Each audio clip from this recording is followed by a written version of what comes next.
श्री हनुमान जी के उत्पत्ति के संबंध में शास्त्रों में विभिन्न कथाएं उपलब्ध है। संक्षेप में वे इस प्रकार है। अनंत करुणा एवं प्रेम की मूर्ति भगवान की लीला मधुर मनोहर एवं अद्भुत होती है। उसके स्मरण एवं श्रवण से मुनि गण मग्न हो जाते हैं। भक्तों की तो वह परम निधि होती है, किंतु वह लीला होती है रहस्यमय।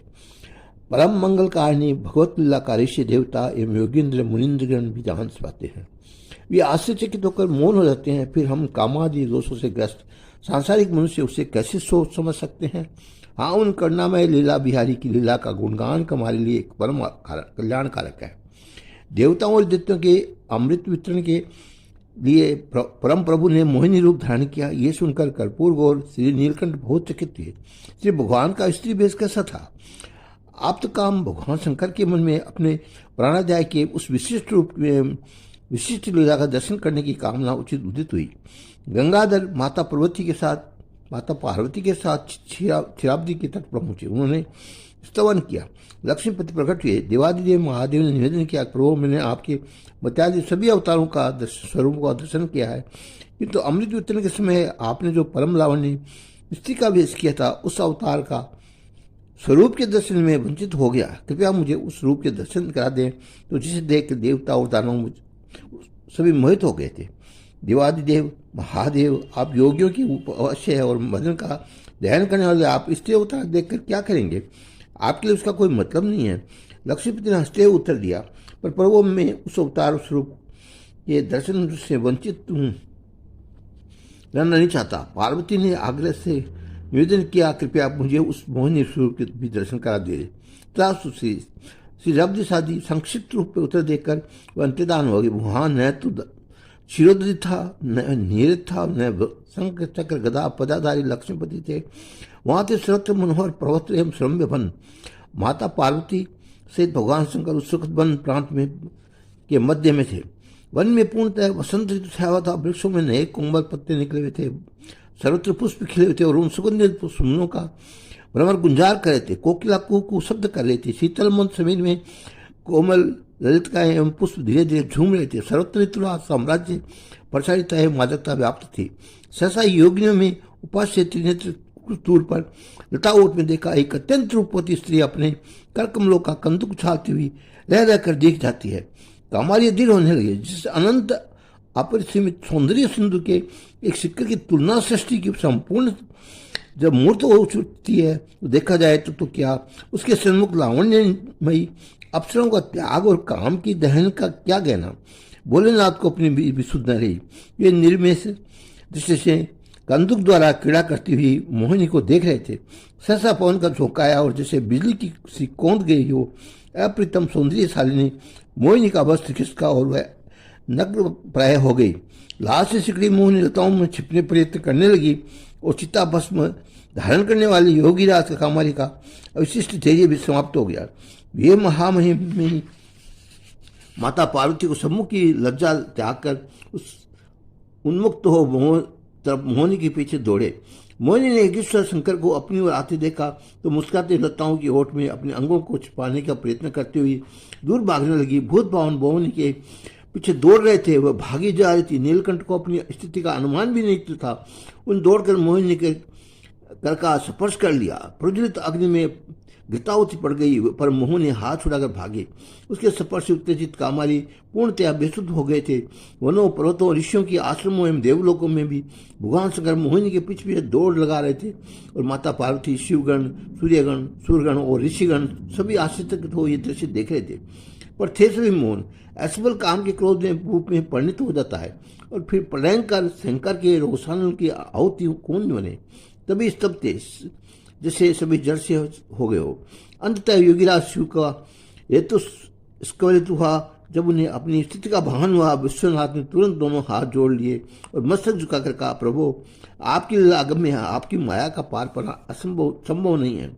अपने परम प्रभु की लीला की अगम्यता एवं अवचेतता को समझकर भगवान शंकर उनका ध्यान करने जा रहे थे कि उनके सम्मुख वनमालाधारी चतुर्भुज रूप प्रकट हुए और उमा बल्लभ शिव जी की निष्ठा एवं विश्वास की प्रशंसा कर वे अंतर्ध्यान हो गए। परमपिता कर्पूर गौर विभाति श्री माता पार्वती साथ प्रभु गुण गान गणित करते हुए कैलाश के लिए चल पड़े। भगवान शंकर अमोघ वीर्य व्यर्थ कैसे जाए। उस वीर्य को राम कार्य की सिद्धि के लिए प्रयोग करने की दृष्टि से भगवान शंकर ने सप्तऋषियों को प्रेरित किया। उन्होंने उस वीर्य को पत्ते पर स्थापित कर दिया और समय उसे केसरी पत्नी अंजना में कर्ण मार्ग से प्रवेश करा दिया और जिससे फलतः हनुमान जी प्रकट हुए। पति के साथ दीर्घ काल तक सुखपूर्वक जीवन व्यतीत करती हुई अंजना को संतान नहीं हुई। इस कारण वे अत्यंत कठोर तप करने लगी। अंजना को तपस्या करते देख महामुनि मतंग ने उनके पास अगर पूछा, अंजना देवी तुम इतना कठोर तपस्या किस लिए कर रही हो। अंजना ने महामुनि के चरणों में प्रणाम करके अत्यंत विनम्रता से उत्तर दिया, मुनिवर, केसरी नामक श्रेष्ठ मानस से मेरे पिता से मुझे मांगा है। उन्होंने मुझे उनकी सेवा में समर्पित कर दिया। मैं अपने पतिदेव के साथ बहुत दिनों से अत्यंत सुखपूर्वक रह रही हूँ, किंतु अब तक कोई संतान नहीं हुई है। इसी कारण मैंने किसी अंधकारण में अनेक वर्ष उपवास तप किए हैं, परंतु मुझे पुत्र की प्राप्ति नहीं हो सकी है। अतएव दुखी होकर मैंने पुत्र के लिए पुनः तपस्या कर प्रारंभ किया। विपुल, आप कृपा करके मुझे यशस्वी पुत्र प्राप्त करने का उपाय बताइए। तपोमुनि मतंग मुनि ने अंजना से कहा, तुम वृषवासल पर जाकर भगवान वेंकटेश्वर मुक्तिदायक चरणों में प्रणाम करो। फिर वहां से कुछ ही दूर आकाशगंगा नामक तीर्थ में जाकर स्नान कर लो। तदंतर उसका शुभ जल पीकर वायुदेव को प्रसन्न करो, जिससे तुम देवता, राक्षस, मनुष्य से अजय है तथा असत्व से भी अवश्य पुत्र प्राप्त होगा। देवी अंजना ने महामुनि के चरणों में सदापूर्वक प्रणाम किया। तदनंतर उन्होंने वृषवाल चाल की यात्रा की। वहां पहुंचकर भगवान वेंकटेश्वर के चरणों में अत्यंत भक्तिपूर्वक वंदन किया। इसके बाद उन्होंने आकाशगंगा नामक तीर्थ में स्नान करके उसके परम पावन जल का पान किया। फिर उसके तट पर तीर्थ की और मुँह करके वायु देवता का प्रसन्नता के लिए अत्यंत प्रेमपूर्वक तत्श्रवण प्रारंभ किया। अंजना अत्यंत श्रद्धा, विश्वास और धैर्यपूर्वक तप करती रही। शारीरिक कष्टों को तनिक भी चिंता न करके वह अखंड तप भी करती रही। भगवान सूर्य मेघ राशि पर थे। चिनाक से संयुक्त पूर्णिमा थी। अंजना के कठोर तपस्या से तुष्ट वायु देवता प्रकट हुए और उन्होंने अंजना से कहा, देवी मैं तुम्हारे तप से अत्यंत प्रसन्न हूँ, तुम इच्छित और मांगो, मैं तुम्हें अवश्य दूर करूंगा। वायुदेव का प्रत्यक्ष दर्शन प्राप्त कर अंजना ने उनके चरणों में प्रणाम कर अपना प्रकट कर दिया, महाभाग मुझे तुम उत्तम पुत्र प्रदान कीजिए। संतुष्ट वायुदेव ने समुक्ष में मैं तुम्हारा पुत्र होकर ही तुम्हें विश्वविख्यात कर दूंगा। वर प्राप्त कर अंजना देवी की प्रसन्नता की सीमा न रही। अपनी प्राण प्रिया की वर प्राप्ति का संवाद पाकर के कपिराज केसरी भी अत्यंत मुदित हुए। एक बार की बात है कि परम लावण्य विशाल लोचना माता अंजना ने श्रृंगार किया। उसके सुंदर कलेवर पर पीली साड़ी शोभा दे रही थी। साड़ी का किनारा लाल रंग का था। वे विविध सुगंधित सुमनों से, अद्भुत आभूषणों से दिव्य सुंदर सौंदर्य की सजीव प्रतिमा सी प्रतीत हो रही थी। माता अंजना पर्वत शिखर पर खड़ी होकर प्राकृतिक सौंदर्य देख देखकर मन ही मन कुदित हो रही थी। उसमें उसके मन में कामना उदित हुई, कितना अच्छा होता यदि मेरे एक सुयोग्य पुत्र होता। सहसा वायु का तीव्र झोंका आया और अंजना की साड़ी का अंचल कुछ खिसक गया। उनके अंग देखने लगे। अंजना ने अनुभव किया जैसे मुझे कोई स्पर्श कर रहा हो। सहमती हुई सती अंजना ने उसका वस्त्र संभाला और अपने स्पर्श करने वाले को डांटते हुए कहा, कौन मेरे पति अतिव्रत का नाश करना चाहता है। साफ देने के लिए प्रस्तुत हो गई। परम सत्य अंजना को कुदरत देखकर पवन देव प्रकट हो गए। उन्होंने कहा, यजस्विनी में तुम्हारे एक पति व्रत का नाश नहीं कर सकता, अतः तुम्हें भयभीत नहीं होना चाहिए। मैंने अव्यक्त रूप से तुम्हारा आलिंगन किया है।